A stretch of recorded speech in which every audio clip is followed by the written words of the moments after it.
Dalam Bapak Ibu yang dikasih Tuhan, kita jumpa kembali dalam FWF Osaka, Filmonoso Fellowship Obrolan Santai Keluarga. Malam hari ini hamba Tuhan yang akan menyampaikan kebenaran firman Tuhan adalah Bapak Herman Sinarli dari Makassar. Beliau akan membawakan tema kesempatan dari Lukas 13 ayat 6 sampai 9. Sebelum kita mendengarkan firman Tuhan, saya mohon kesediaan hambanya, Bapak Pendeta Freddy Ongko Saputra, untuk memimpin dalam doa. Silakan Bapak. Baik, kita berdoa. Bapak, kami bersyukur akan kasih-Mu. Malam ini kami boleh bertemu bersama-sama di FWF Filmon Wongso Fellowship. Semuanya adalah anugerah bagi kami, untuk kami boleh mendengarkan sebagian daripada firman Tuhan, untuk menguatkan kami di dalam langkah-langkah kami dalam kehidupan. Kami juga bersyukur atas pemeliharaanmu, penjagaanmu, dan juga berkat-Mu bagi kami. Terima kasih Tuhan, Engkau kuatkan Pak Herman, sehingga hari demi hari makin bertambah-tambah di dalam pengetahuannya akan Engkau Tuhan. Tolong Pak Herman berkati keluarganya juga, agar semuanya boleh bersuka cita karena melakukan perbuatan melayani firman-Nya. Tuhan, terima kasih Tuhan. Kami bersyukur dalam nama Tuhan Yesus Kristus. Amin. Amin. Terima kasih Pak Pendeta Freddy. Saya serahkan waktu kepada hambanya Bapak Herman. Silakan Pak Herman. Ya, makasih Bu Ayu. Selamat malam semua Bapak Ibu. Selamat pagi buat Pak Henrik. Selamat siang buat Ibu Agatha. Thank you. Sebelumnya saya berdoa sedikit juga. Ya Bapak, terima kasih ya Tuhan. Biarlah kami melihat kemuliaan-Mu melalui firman-Mu pada malam hari ini ya Tuhan. Biarlah ada urapan-Mu malam hari ini, ada hikmat-Mu, Engkau yang menyampaikan sendiri firman-Mu dan isi hati-Mu ya Tuhan. Di dalam nama Yesus kami berdoa. Amin. Bapak Ibu,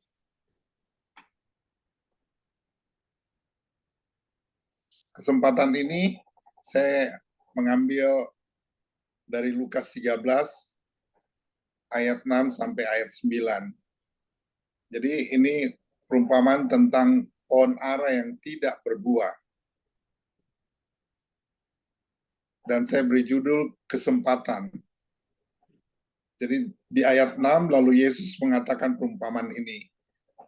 Seorang yang mempunyai pohon ara yang tumbuh di kebun anggurnya, dan ia datang untuk mencari buah pada pohon itu, tetapi ia tidak menemukannya.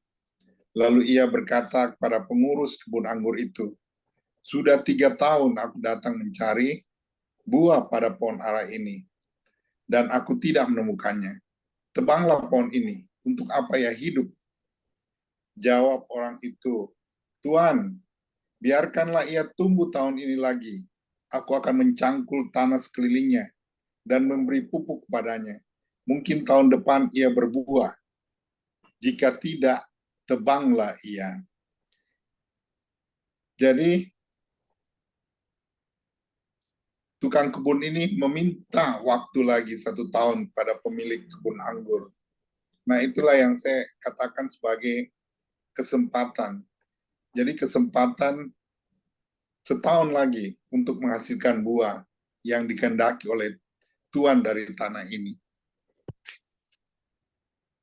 Jadi seorang yang mempunyai pohon ara yang tumbuh di kebun anggurnya. Pertanyaan pertama yang muncul di benak kita ialah mengapa ada pohon ara di kebun anggur ini?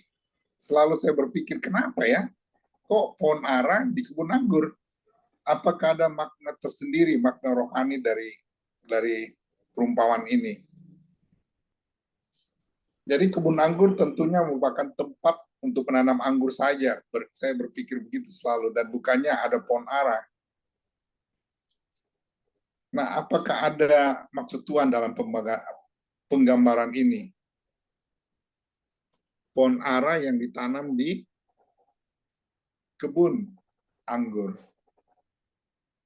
Nah, tapi setelah saya cari, saya tinjau, berpikir, ternyata dulu orang-orang Yahudi itu menanam berbagai pohon buah-buahan di ladang dan di halaman mereka.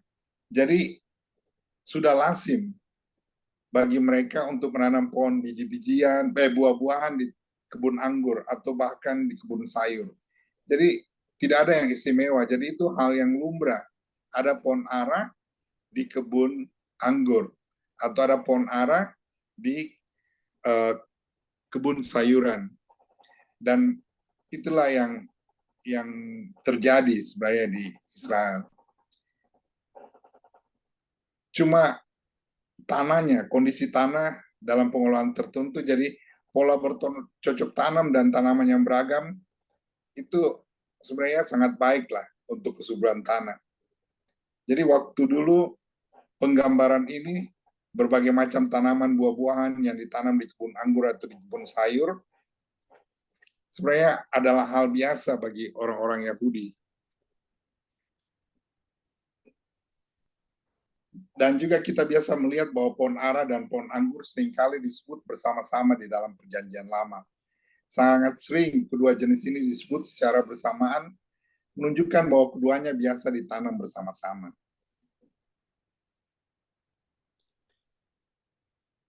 Nah, kita lihat lalu Yesus melanjutkan dengan mengatakan bahwa sesudah menanam pohon ara itu, si pemilik kebun anggur itu datang untuk mencari buahnya, tetapi dia tidak mendapatkan buahnya. Dan di ayat 7 dia berkata kepada pengurus kebun anggur itu, sudah 3 tahun aku datang mencari buah pada pohon ara ini, dan aku tidak menemukannya. Tebanglah pohon ini. Untuk apa ya hidup di tanah ini dengan percuma?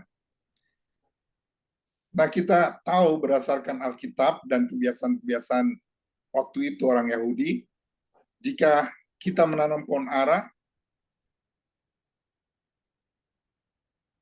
kita tidak dapat berharap untuk melihat buahnya dalam 3 tahun pertama.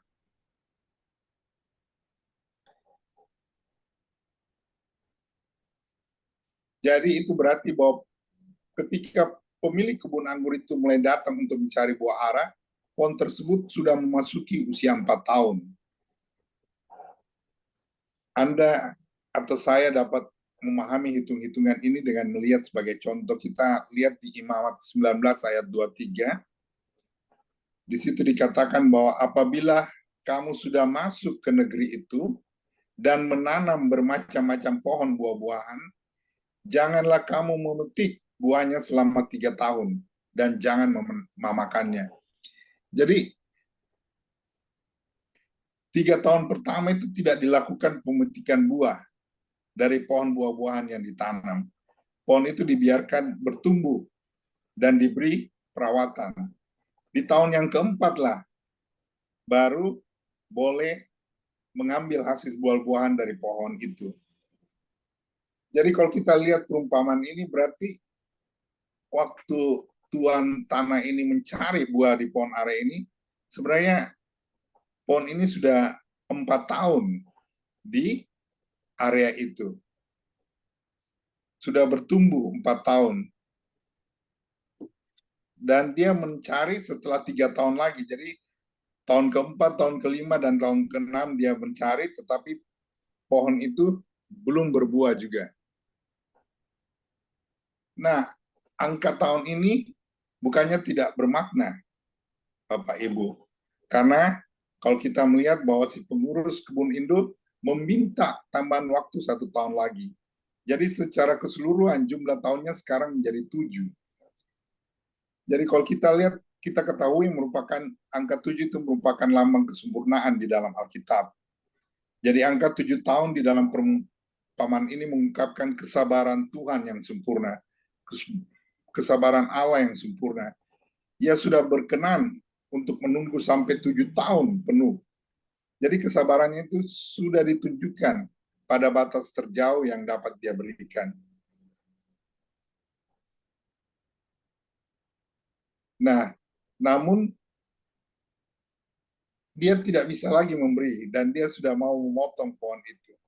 sebagaimana di ayat 7 tadi. Jadi pohon itu sudah memanfaatkan tanah kebun selama 3 tahun dengan percuma. Jadi untuk apa dia ditanam di tanah ini dengan percuma? Pohon itu hanya mengisap kesuburan tanah dan mengurangi jatah gizi bagi pohon lainnya yang sudah berbuah di kebun itu. Jadi membiarkannya tumbuh tanpa hasil dan tanpa batas waktu memang tidak benar. Jadi pohon itu harus ditebang dari sini, dan kita melihat proses pemikiran dan penalaran dari perumpamaan ini. Dan kita akan melihat bahwa kerangka lambang 7 tersebut adalah angka yang sempurna. Jadi banyak makna. Jadi jika kita mulai memahami angka 7 ini, dalam perumpamaan ini melambangkan kesabaran Allah terhadap umatnya. Ia menunggu sampai akhirnya. Memang terlihat tidak ada harapan yang tersisa. Tetapi dia masih memberi kesempatan. Yaitu 1 tahun lagi, yaitu yang di tahun ke-7. Dan waktu tukang kebun itu mengatakan berikanlah waktu setahun lagi, pemilik kebun itu tidak berkata bahwa cukup, kesempatan sudah habis. Namun ia bersedia menunggu dan berkata, biarlah, aku akan memberi waktu setahun lagi. Jadi waktunya ditambah setahun lagi. Jadi genaplah jumlah waktu itu menjadi 7. Merupakan gambaran kesabaran Allah yang sempurna. Jadi penting juga untuk kita perhatikan bahwa kalau menurut para ahli pertanian, pohon ara itu menyerap sangat banyak sumber makanan dari dalam tanah. Dengan demikian, kita tidak dapat membiarkan sebatang pohon bertumbuh terlalu lama jika memang tidak menghasilkan apa-apa, karena ia akan merebut sebagian besar jatah makanan bagi tanaman lain. Jadi biasa di istilah pertanian sudah disebut gulma atau benalu, karena dia tidak menghasilkan apa-apa, tapi dia memakan bagian dari tanaman lain. Sedangkan pohon ara itu adalah pohon yang cukup besar, ya, kuat dan membutuhkan banyak sumber gizi. Nah, sebenarnya disinilah poin utama dari perumpamaan ini, yaitu bahwa pohon ini hanya tahu mengambil dan dia tidak memberi apa-apa. Ia mengisap segalanya seperti kebanyakan orang yang mengisap atau menyerap segalanya namun tidak pernah memberi apa-apa. Jadi ini semacam peringatan yang diberikan perumpamaan ini adalah, jika saya adalah orang Kristen yang semacam ini, saya hanya mengumpulkan dan menerima saja segala kekayaan rohani tanpa pernah menghasilkan apa-apa. Jadi saya juga harus waspada karena toleransi dari Allah ada batasnya. Jadi selama ini saya sebagai pohon ara yang tidak berbuat, saya hanya menyerap apapun, baik di gereja atau di apa, saya menyerap semuanya, tapi saya tidak mengembalikan. Nah, mari kita cari tahu siapa sih sebenarnya pemilik kebun anggur itu dan siapa sih pengurusnya. Jadi, kalau kita lihat di sini, adanya seorang pengurus kebun anggur yang menjadi pembela. Siapakah pengurus kebun anggur ini? Dari perumpamaan ini kita mengetahui bahwa si pemilik kebun anggur ini adalah Allah sendiri. Kalau kita melihat dari Matius 21 ayat 33, dikatakan bahwa dengarkanlah suatu perumpamaan yang lain. Adalah seorang tuan tanah membuka kebun anggur dan menanam pagar di sekelilingnya. Ia menggali lubang tempat memeras anggur dan mendirikan menara jaga di dalam kebun itu. Kemudian ia menyewakannya kepada penggarap-penggarap lalu berangkat ke negeri lain.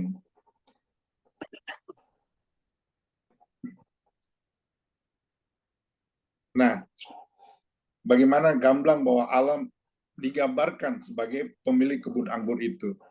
Jadi kebun anggur itu adalah miliknya, milik Allah.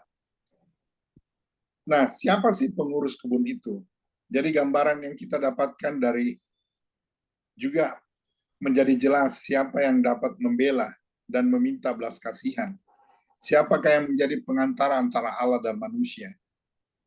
Siapakah yang menjadi penengah yaitu imam besar gereja yang membela jemaat Allah. Jadi Kristus sendirilah sebenarnya yang meminta belas kasihan bagi gereja, bagi kita. Nah, bukannya Allah tidak mau memberikan belas kasihan tersebut. Bapa sangat bersedia untuk memberi belas kasihan tersebut. Namun harus ada pembela bagi perkara ini. Dan Yesus membela perkara ini bagi kita. Nah, keindahan gambaran ini adalah hal tentang Yesus sebagai pembela juga tampil sebenarnya di dalam perumpamaan lain ya.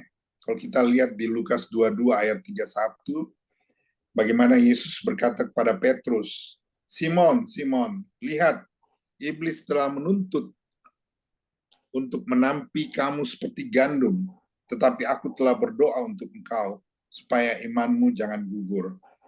Jadi di sini seringkali Yesus bertindak sebagai pembela kita, pembela perantara antara kita dengan Allah. Dia bersyafaat, berdoa, agar Petrus juga boleh tetap menerima kasih karunia yang dapat menguatkannya dan dalam menghadapi cobaan berat yang diberikan iblis terhadapnya. Nah, justru inilah yang menggembirakan bahwa Yesus juga bersyafaat selalu bagi kita. Dia tahu bahwa kita banyak kelemahan. Dia tahu bahwa kita sering gagal, memiliki kekurangan. Tidak seorang pun dari antara kita yang tidak memiliki kekurangan. Namun sangatlah mengembirakan ketika kita mengetahui bahwa Yesus ada di sana menjadi imam besar. Dia penuh belas kasihan dan kemurahan, membela perkara kita.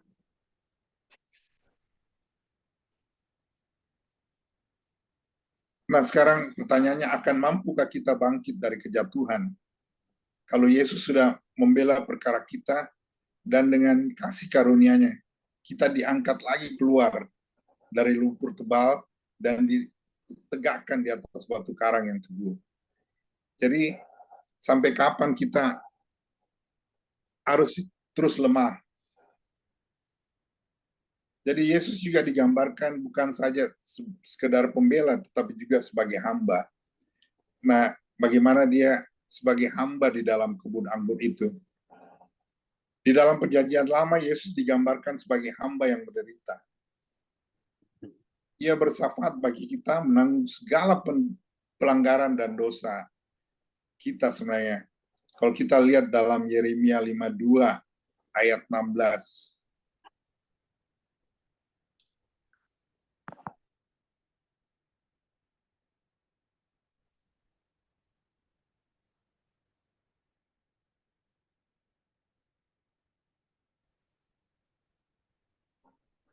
Yeremia 52 ayat 16.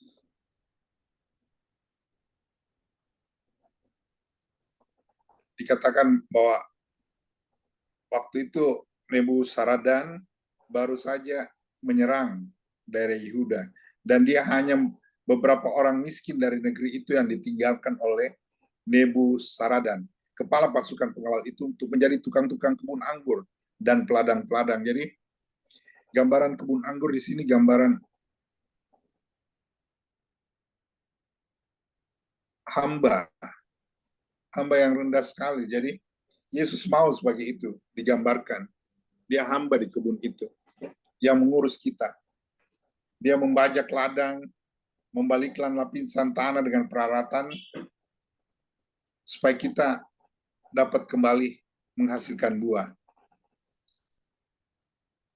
Jadi Yesus rela menjadi hamba seperti yang digambarkan tadi. Bagaimana orang-orang yang ditinggal itu hanya untuk menjadi pekerja-pekerja di ladang-ladang saja. Kalau kita lihat di Filipi 2 ayat 7-8 dikatakan bahwa ia telah mengosongkan dirinya sendiri dan mengambil rupa seorang hamba dan menjadi sama dengan manusia, dan dalam keadaan sebagai manusia ia telah merendahkan dirinya dan taat sampai mati, bahkan sampai mati di kayu salib. Ini adalah gambaran lain dari keindahan yang diberikan oleh perumpamaan ini, yang sepintas tampaknya tidak menunjukkan apa-apa. Jadi di dalam Filipi situlah dilihat bagaimana Yesus rela sebenarnya untuk kita. untuk menjadi pengantara kita. Dia rela untuk memelihara kita agar kita dapat berbuah kembali, menghasilkan buah.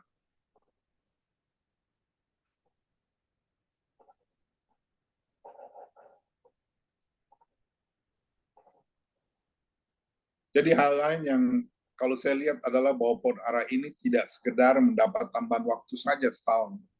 Jadi Allah itu tidak sekedar membeli saya kesempatan baru, Bapak Ibu kesempatan baru, akan tetapi dia juga melakukan sesuatu yang positif. Bahwa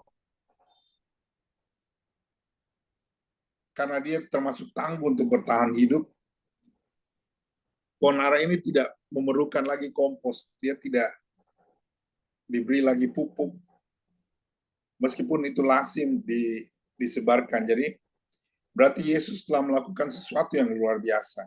Dia memberi kasih karunia ekstra. Kita dapat melihat di dalam pengajaran Yesus seperti apa kasih karunia itu. Dengan masih memberikan kompos, memberikan pupuk bagi kita agar kita tetap berbuah. Dan Allah sebenarnya mengutus anaknya itu sendiri untuk menangani kita sebagai pohon ara. Sebenarnya kita mendapat keuntungan dari peristiwa ini. Jadi semua kasih karunia dan manfaat yang kita terima berasal dari tindakan perawatan ekstra. Karena kita diajar bukan oleh para nabi lagi, melainkan langsung oleh firman dari Yesus sendiri. Kita sekarang ini hidup di zaman kasih karunia. Akan tetapi perlu diingat bahwa apakah kasih karunia itu ada batasnya gitu. Sampai ada setahun yang terakhir buat kita. Jadi Allah sudah melakukan segala hal yang dapat dikerjakan untuk membuat kita sebagai pohon ara itu berbuah. Nah, ini yang penting harus kita ingat bahwa kadang-kadang ada juga orang Kristen yang murtad. Bahwa peristiwa ini, jadi kemurtadan orang-orang Kristen bukanlah tanggung jawab Allah sebenarnya, melainkan tanggung jawab dia pribadi. Jadi Allah melakukan suatu tindakan yang dapat dia lakukan untuk bisa memastikan bahwa kita dapat bertumbuh semakin kuat. Dia siap memberikan kita segala kasih karunia yang kita butuhkan, sehingga kita tidak punya alasan untuk kita gagal. Apa alasan yang dapat dipakai oleh pohon ara itu untuk tidak berbuah? Apa alasan yang dapat diberikannya? Tidak ada sama sekali. Tidak ada alasan bagi kita untuk tidak berbuah gitu. Nah di sini kenapa sih sebenarnya Tuhan memakai pohon ara ini sebagai perumpamaan di ayat ini? Padahal kadang-kala umat Israel itu dilambangkan dengan pohon zaitun atau juga pohon anggur.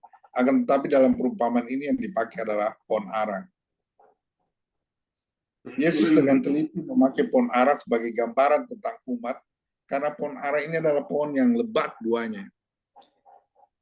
Jadi tidak ada pohon yang bisa menandingi pohon ara dalam hal buah-buahan, dalam hal lebatnya buah. Jadi itulah sebabnya pohon ara ini dipakai sebagai contoh di sini. Jadi pohon ara sebenarnya pohon yang dapat berbuah sepanjang 10 bulan dalam setahun. Kita bisa bayangkan dari dalam setahun 12 bulan itu 10 bulan dia bisa berbuah. Tetapi kenapa dia tidak berbuah di tempat ini? Dia mampu berbuah di musim dingin, musim semi, musim panas, atau musim gugur. Jadi secara sederhana dapat dikatakan bahwa pohon ara dapat berbuah sepanjang tahun. Dia dapat berbuah sepanjang tahun, tetapi di kebun anggur ini dia tidak berbuah. Kalau kita bandingkan dengan pohon apel, dia hanya mampu berbuah selama setahun itu cuma 4 bulan. Sedangkan pohon ara itu terus-menerus selama 10 bulan sepanjang tahun. Jadi kita bisa melihat bagaimana perumpamaan ini, bahwa pohon yang seharusnya berbuah sangat banyak ternyata tidak menghasilkan satu pun buah. yang seharusnya berbuah paling banyak telah menjadi pohon yang tidak menghasilkan apa-apa. Nah, kalau kita lihat betapa telitinya pilihan Yesus dalam memberikan gambaran. Jadi gambaran ini benar-benar kaya akan makna.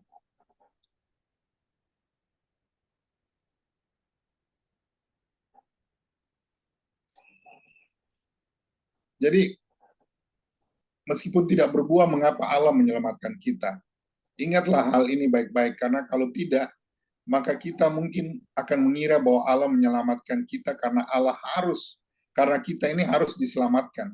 Atau mungkin karena kita yang ingin diselamatkan. Jadi, cara Injil disampaikan, kadang-kadang kita mendengar banyak pengkhotbah yang menyampaikan bahwa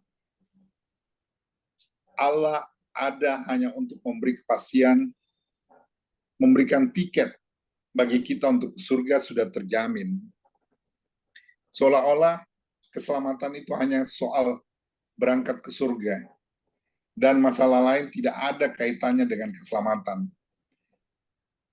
Nah, kalau kita lihat dari perumpamaan ini, pengertian bahwa seolah-olah keselamatan itu hanya soal ke surga, bukanlah pengajaran yang Alkitabiah. Jadi pengajaran yang Alkitabiah menyatakan bahwa Allah menyelamatkan kita supaya kita dapat berbuah banyak, sehingga namanya dimuliakan. Jadi bukan hanya mendapat tiket ke surga, tapi dia mau kita berbuah banyak untuk memuliakan namanya. Dan orang lain ikut diberkati. Jadi ada orang lain juga ikut diselamatkan kalau kita menghasilkan buah. Dan supaya kita juga ikut mendapatkan sukacita di dalam penggenapan kedua hal itu. Jadi bagaimana sebatang pohon yang tidak berbuah dapat menghasilkan buah jika tidak terjadi perubahan yang penuh di dalamnya. Jadi bagaimana saya bisa menghasilkan pada tahun yang ke-7? Maka itu berarti telah terjadi perubahan yang besar dan nyata di dalam pohon itu. Sesuatu telah berlangsung. Hal ini digambarkan sebagai suatu keajaiban, kelahiran kembali bagi pohon tersebut. Bagi saya, ada kejadian yang luar biasa. Saya diperbarui lagi.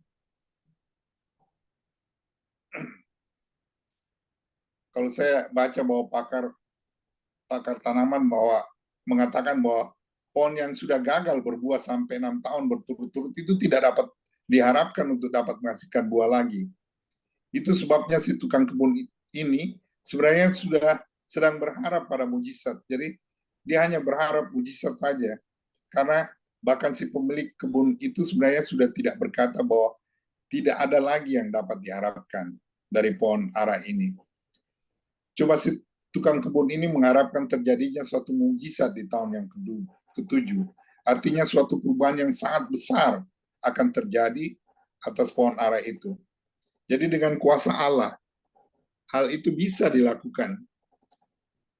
Jadi dari segi pertanian di dunia ini itu tidak pernah terjadi lagi kalau dalam 6 tahun berturut-turut tidak berbuah.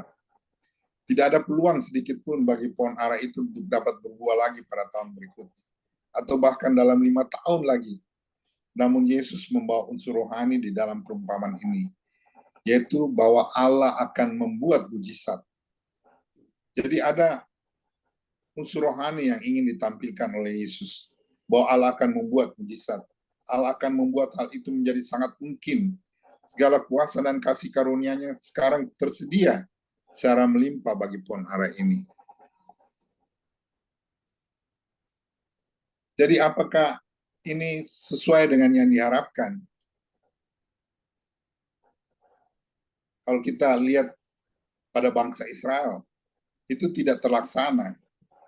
Ini adalah tragedi dalam hidup ini. Sekalipun kuasa Allah tersedia sebelumnya bagi setiap orang dari kita sehingga kita tidak punya alasan untuk gagal. Kita lihat bahwa umat Allah lebih sering memperlihatkan kegagalannya. Malahan ada juga kasus di mana kegagalan itu menghantam seluruh anggota gereja. Mengapa bisa begini? Apakah kasih Allah tidak cukup tersedia bagi kita? Apakah kasih Allah tidak cukup tersedia untuk menyelamatkan? Masalahnya bukan karena kasih karunia itu kurang mencukupi. Kita inilah yang menjadi sumber masalahnya. Saya, mungkin siapapun yang menjadi yang tidak sadar bahwa kita hanya menyerap. Jadi kita tidak bergerak untuk mengejar segala yang dikehendaki oleh Allah bagi kita.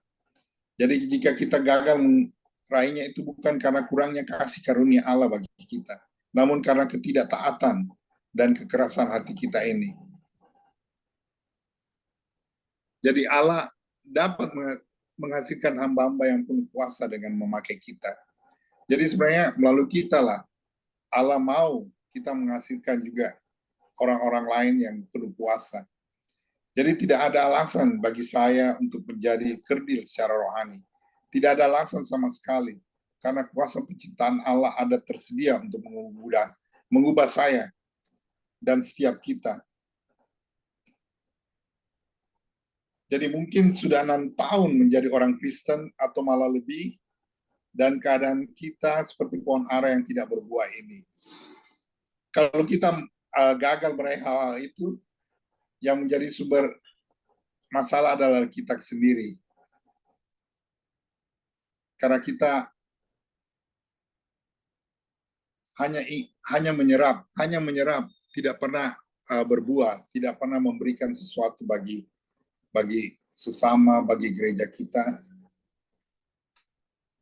Hanya menyerap saja dan tidak menghasilkan apa-apa. Ini memberitahu kita apa tepatnya sebenarnya persoalan yang menimpa kebanyakan orang Kristen saat ini.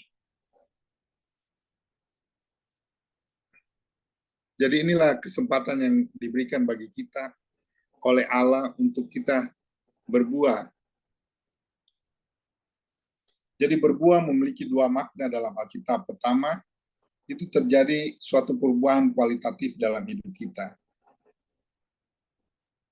Kita bisa lihat dalam Galatia 5, 22, ayat 23, bagaimana buah-buah roh itu dihasilkan. Yang kedua artinya adalah menghasilkan perbuatan-perbuatan baik. Selain buah-buah roh, kita juga menghasilkan perbuatan-perbuatan baik. Jadi perbuatan baik karena Paulus sendiri tidak takut memakai kata yang berarti sama. Jadi di Kolose 1 ayat 10 dia berkata, dan kamu memberi buah dalam segala pekerjaan yang baik. Jadi akhirnya kita diharapkan bukan hanya menyerap saja, tetapi juga memberi buah yang berkualitatif dalam hidup kita. Jadi kita mampu memberikan yang terbaik bagi Allah, mampu memberikan yang terbaik bagi gereja kita, bukan hanya menyerap,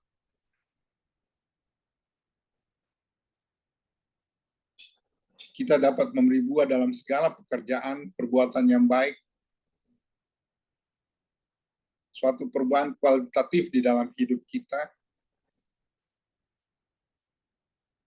Kalau kita mendengarkan Injil di grup WF ini, dari minggu ke minggu, dari hari ke hari, tentunya orang akan melihat perubahan dalam diri kita. Dan saya merasa sendiri bagaimana perubahan terjadi dalam hidup saya. Saya ingin selalu menceritakan tentang kebaikan Tuhan kepada orang-orang. Nah, itulah mungkin yang dapat saya bagikan pada Bapak Ibu, bagaimana kalau kita diberikan kesempatan untuk berbuah, bukan untuk menyerap saja seperti gambaran pohon ara ini. Dia sudah hidup 6 tahun lamanya, dan diberi kesempatan untuk di tahun ke-7 untuk menghasilkan buah. Jadi meskipun tidak mungkin, tapi Tuhan Yesus mengharapkan mujizat dalam hidup kita. Tidak ada yang mustahil bagi dia. Dan saya merasakan sendiri dalam hidup saya bagaimana dari orang yang tidak mengenal atau mengenal secara biasa-biasa saja, menjadi mengenal dia dengan sungguh-sungguh. Dan mendengarkan firman Tuhan itu adalah suatu keindahan dalam hidup ini. Kita bisa menerima, mengerti, dan memahami firman Tuhan adalah sesuatu yang benar-benar menghidupkan kita. Jadi bukan ke gereja untuk sesuatu yang tidak bermanfaat, tapi betul-betul menyerap, melihat keindahan firman Tuhan itu. Amin. Demikian Ibu Ayu, terima kasih.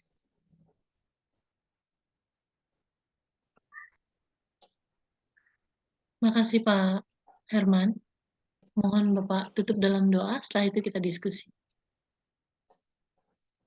Ya Bapak, terima kasih ya Tuhan. Kau tahu hamba-Mu ini penuh kekurangan ya Tuhan. Namun apa yang hamba-Mu sudah sampaikan ya Tuhan, biar itu menjadi rema. Biarlah memberikan sedikit pengertian ya Tuhan. Tentang pohon ara yang ada di kebun anggur ini ya Bapak. Yang belum berbuah ya Tuhan. Dan biarlah itu menjadi gambaran